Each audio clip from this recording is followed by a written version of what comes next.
You're watching KSWO TV, your 7 News station in Lawton and Wichita Falls. More shootings in Lawton. This time, someone shot 2 people, one a teenager. Where these latest happened and what police know. Guarded optimism at the Gulf. Hopefully this one here will work better than the last one. Why the experts are talking about the beginning of the end of the Gulf disaster.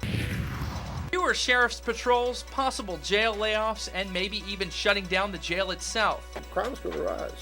You're going to see a significant increase. What this sheriff says could happen if voters don't say yes at the polls. And yeah, the heat back in a big way. We'll talk about temperatures for the rest of this week.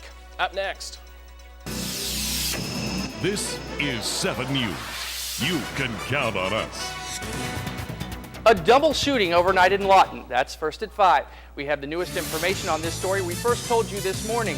Lawton police say they do not believe last night's shooting at the Candlewood Apartments was related to yesterday afternoon's. Police say 2 people were shot. One of them is identified as 19-year-old Terrell Gettins. The other victim is a 16-year-old juvenile. Someone shot Gettins once in the leg. Someone shot the 16-year-old in the stomach. Police say there could have been 1 to 3 shooters, but they have no persons of interest or suspects yet. They say the victims are not cooperating. Police say they did find several small caliber shell casings at the scene.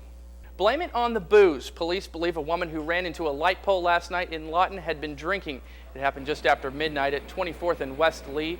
Police say the driver, 25-year-old Sarah Werner, ran off the roadway and into a light pole and plowed over 2 flower beds. She was taken to the hospital with minor injuries. She was cited for careless driving. Police are awaiting blood test results to see if they charge her with a DUI. A blown-out front tire leads to a deadly collision in southeastern Oklahoma. It happened on Highway 2 in Pushmataha County, about 4 miles north of Clayton. The Oklahoma Highway Patrol said that the front tire of an SUV blew out, which caused the SUV to swerve and collide with a pickup truck. Both drivers were pronounced dead at the scene. The Oklahoma Highway Patrol says neither driver was wearing a seatbelt. The passengers in both vehicles who were belted both survived.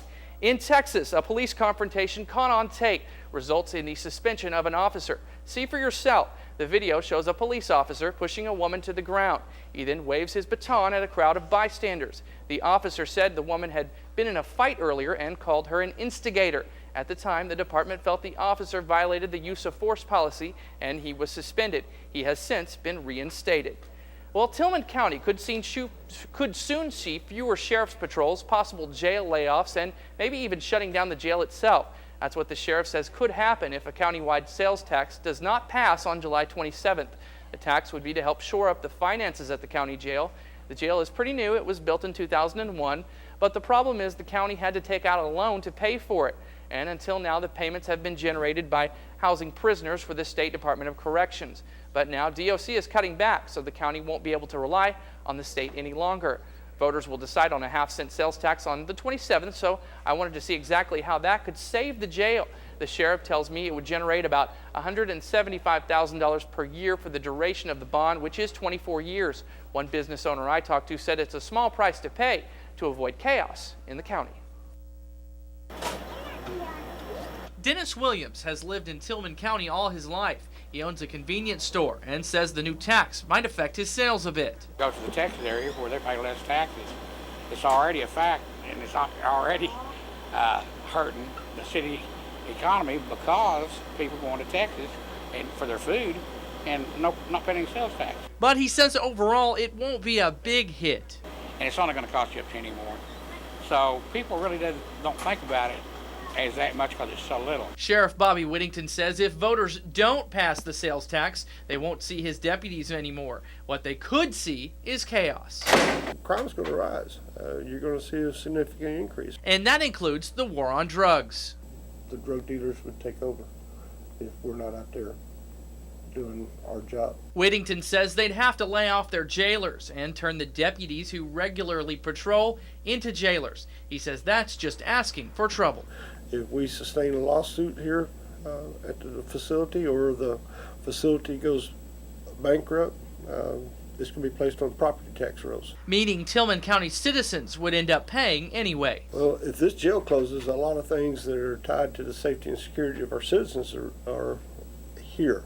We've got 911, enhanced 911 system dispatch center that's in this facility. And if they go away, each town in the county would have to have their own dispatch.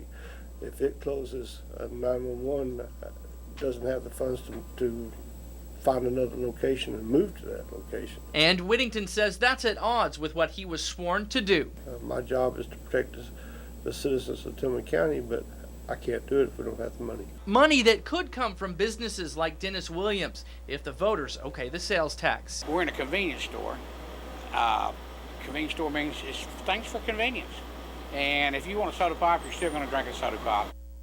The sheriff says the jail costs more than $300,000 a year to operate. That's just the jail itself. The half-cent sales tax would pay for about half of that. Right now, people in Tillman County pay 9 cents in sales tax. In comparison, Comanche County sales tax is about 8.875. The sheriff says the county is already feeling the impact of fewer prisoners. Right now, it's housing about 10 fewer prisoners for DOC than usual. That means it's bringing in about $20,000 less a month. Coming up on 7 News. Are people losing confidence in the president? According to a new poll, it seems so. What some people think is behind Obama's career-low numbers. Plus, the death toll rises following the devastating explosions in Uganda during the World Cup. Why officials say they believe the attacks were intended to be deadlier. On the Gulf, the ones in charge of the oil spill cleanup are actually talking endgame. It's been a very consequential 24 hours in the life cycle of this response. The cleanup will last for years, but critical tests now underway will determine if that leaking well will stop. Meanwhile, anxious Gulf residents watch and wait. Hopefully this one here will work better than the last one. You know, they trying. There's a big mistake there, but they trying, I guess. If the new cap holds 8,000 pounds per square inch, about 300 times the pressure in your car tire, they will have done it. Officials say they should know within 48 hours. You're watching 7 News. You can count on us. In the Barefoot Bandit's first court appearance in the Bahamas today, there was a bit of irony. He wore shoes. Colton Harris-Moore pleaded guilty to illegally landing a plane there. The 19-year-old faces an array of local and federal charges. His alleged 2-year crime spree ended Sunday when the teen attempted to steal a boat. We hear some commotion outside, get up and find out that my boat had been stolen, and then find out subsequently that it was the Barefoot Bandit that everybody had been talking about. Harris-Moore now faces deportation. Authorities say Harris-Moore will fly first to Miami to appear in federal court. In Uganda, they have declared a week of mourning following the devastating blast during the World Cup final. The death toll from the attacks has risen to 76, including 1 American. Officials say the number could have been higher. Police recovered a bomb they believe was meant to go off at another location the same night. Officials say the abandoned suicide bomber vest and detonator are proof that Sunday's blasts were meant to be deadlier. Government officials are vowing justice for the victims of one of the worst terror attacks in East Africa's history. The world said goodbye to a baseball legend today. New York Yankees owner George Steinbrenner died today after suffering a severe heart attack. Known as the Boss, he was the longest tenured owner in Major League Baseball. The Yankees earned 7 World Series titles during his reign. After his heart attack, Steinbrenner's family said he was rushed to St. Joseph's Hospital in Tampa, Florida, where he died.